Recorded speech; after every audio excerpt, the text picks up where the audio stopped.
Hi, I'm Suzanne Vega, and you're watching Stories Behind the Pictures. Bum, bum, bum, bum, bum, bum, bum, bum, bum, bum. Mr. Sandman, bring me a dream. Make him the cutest that I've ever seen. Please turn on your magic beam. Mr. Sandman, bring me a dream. Do you want to be somebody famous? I am. I am Ron Galella, paparazzo superstar. Who is Ron Galella to you? I was a fan of Ron Galella's before I met him. And I knew him as the photographer who shot Windswept Jackie, that photo, which I really like. And I knew that he was a paparazzi and that sometimes people wanted to punch him because he was very aggressive. But I also respected him because he took beautiful pictures. He was sort of fearless. And I remember having a little wish that maybe one day he would take my photo. And I noticed, I think on Getty Images, that he hadn't at that time. And then about a month or two later, someone must have uploaded a bunch of photographs because suddenly there were 30 photographs and they were from all the different eras of my career, including some of the very early ones from 1986. Well, this was a big moment for me. It was Grammys in 1988. My album Solitude Standing came out in 1987. It sold 500,000 copies in 8 weeks. It was a huge year for me, and it was capped off by this night at the Grammys, and I was up for 3 major awards. I am looking actually directly into Ron Galella's camera right there. If you look at the trajectory of where my eyes are looking, I'm looking right at him. The thing I remember most was I sang Luca, which was my hit song, and I sang it just myself on acoustic guitar.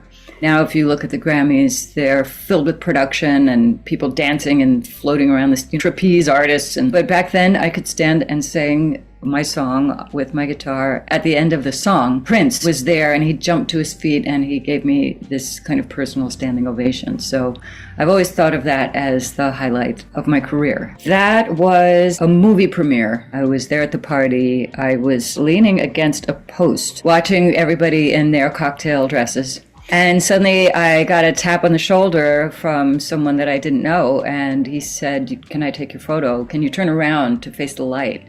And I said, "Sure." And a photo I think we're looking at now is me doing just that. I allowed him to take a picture of my face. He looked at the camera and he said, "Do you think you could warm it up a little?" So I do this sort of smirky smile. And he might have said something that was a little more provocative, because I didn't know who he was then. I didn't know that this was Ron Galella. But as I saw him at more and more different events, I started to think of him as that guy who takes the pictures, because he has a very big presence and also a very aggressive and intimidating way of gauging. The second picture is me warmed up. The thing that strikes me is that out of all those people that he picked me to turn around and pose for him, there must have been something about the way I was leaning on this post that seemed sort of like the outsider, not in my cocktail dress with everybody else in the middle of the room. So I think he chose me for that reason. Oh yes, this is the Tibet House benefit. And Richard Gere is there. I think it's the one with his hand up. So this was the after party at Induction. And all the people that did the show that day there's me, there's Richard Gere, there's Laurie Anderson, Spalding Gray, and of course, Philip Glass. And this was the very first Tibet House benefit. It has been going since that day. There's been an annual benefit every year. So that was probably 1988, I think. It was either 87 or 88. So I was there at the very first one.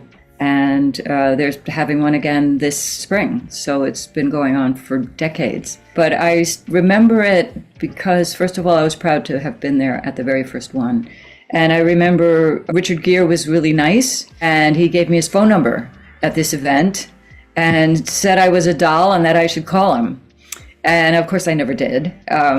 He was a famous movie star, and so I put his phone number in my scrapbook. And he went on to date Cindy Crawford within weeks. So these are my memories of this particular event. I remember this very vividly because I was there with my father. I had just met. So I had never met my dad, and I met him in 1988, right after the Grammys.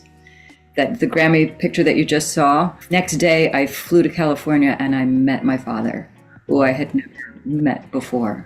So VHS MTV Music Awards were happening in West Coast. So I asked him to come with me.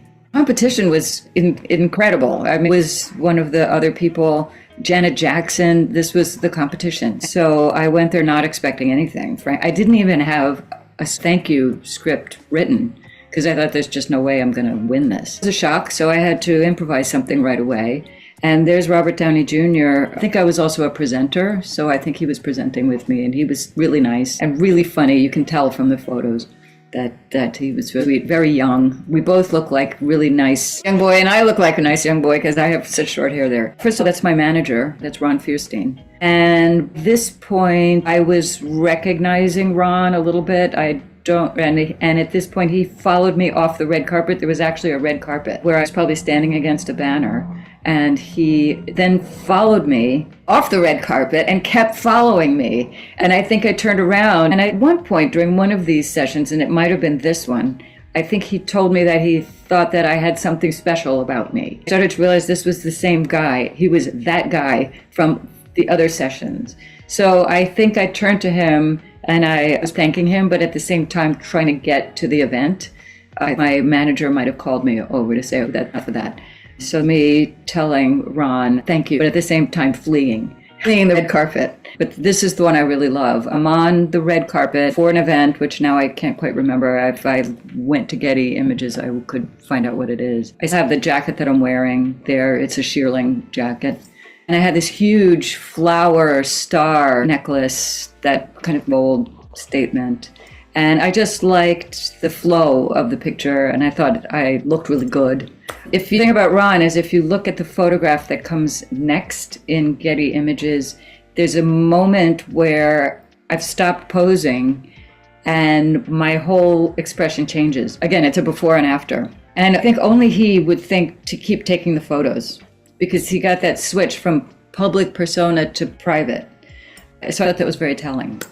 The second shot is not as flattering as the first one, but I thought it was a beautiful moment.